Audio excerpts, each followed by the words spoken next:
प्रिय माताओं, निसंतान दंपति है या फिर कोई श्रेष्ठ संतान की चाह रखता है तो पुत्रदा एकादशी की व्रत कथा अवश्य सुननी चाहिए। पुत्रदा एकादशी का महत्व भगवान श्री कृष्ण ने धर्मराज युधिष्ठिर से कहा था। तो आइए सुनते हैं पुत्रदा एकादशी की कथा। महाराज युधिष्ठिर ने भगवान से पूछा, हे भगवान, कृपा करके यह बताइए कि श्रावण शुक्ल पक्ष की एकादशी का क्या नाम है, उसकी विधि क्या है और उसमें कौन से देवता का पूजन होता है। भगवान ने कहा, युधिष्ठिर, इस एकादशी का नाम पुत्रदा है। अब आप शांति पूर्वक इसकी कथा सुनिए। इसके सुनने मात्र से ही आपको वाजपेयी यज्ञ का फल मिलता है। द्वापर युग के आरंभ में माहिष्मति नाम की एक नगरी थी, जिसमें माहीजी नाम का राजा राज्य करता था। लेकिन वो राजा पुत्रहीन था, इसीलिए उसके आगे कोई भी सुख उसे सुख नहीं लगता था।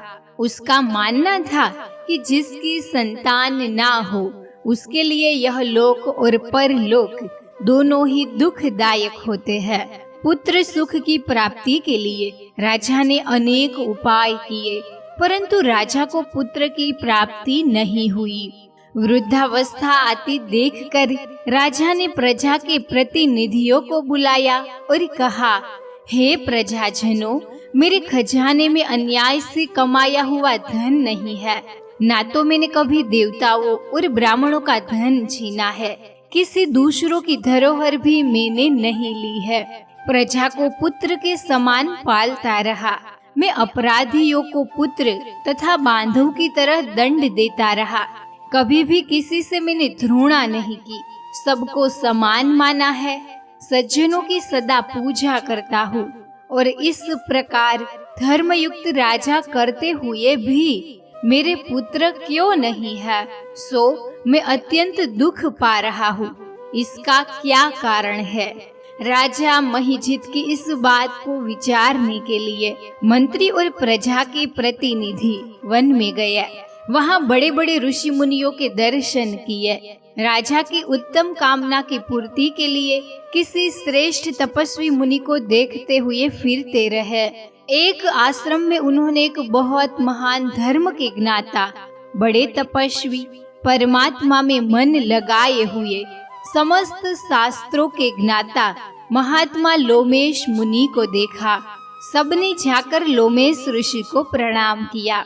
उन लोगों को देखकर मुनि ने पूछा, आप लोग किस कारण से आए हैं?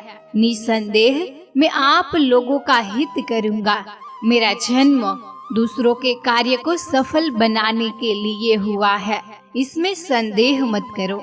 लोमेश ऋषि की ऐसे वचन सुनकर सब लोगों ने कहा, हे ऋषि, आप हमारी बात जानने में ब्रह्मा से भी अधिक समर्थ है, अतः आप हमारे इस संदेह को दूर कीजिए। माहिष्मतिपुरी के राजा धर्मात्मा राजा महित प्रजा का पुत्र के समान पालन करते हैं, फिर भी वह पुत्रहीन होने के कारण दुखी है।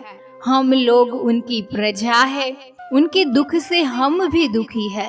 आपके दर्शन से हमें पूर्ण विश्वास है कि हमारा यह संकट अवश्य दूर हो जाएगा, क्योंकि महान पुरुषों के दर्शन मात्र से ही अनेक कष्ट दूर हो जाते हैं। अब आप कृपा करके राजा के पुत्र होने का उपाय बताएं।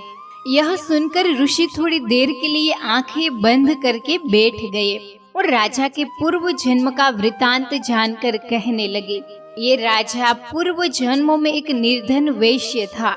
निर्धन होने के कारण इसने कई बुरे कर्म किए हैं। यह एक गांव से दूसरे गांव में व्यापार करने जाता था।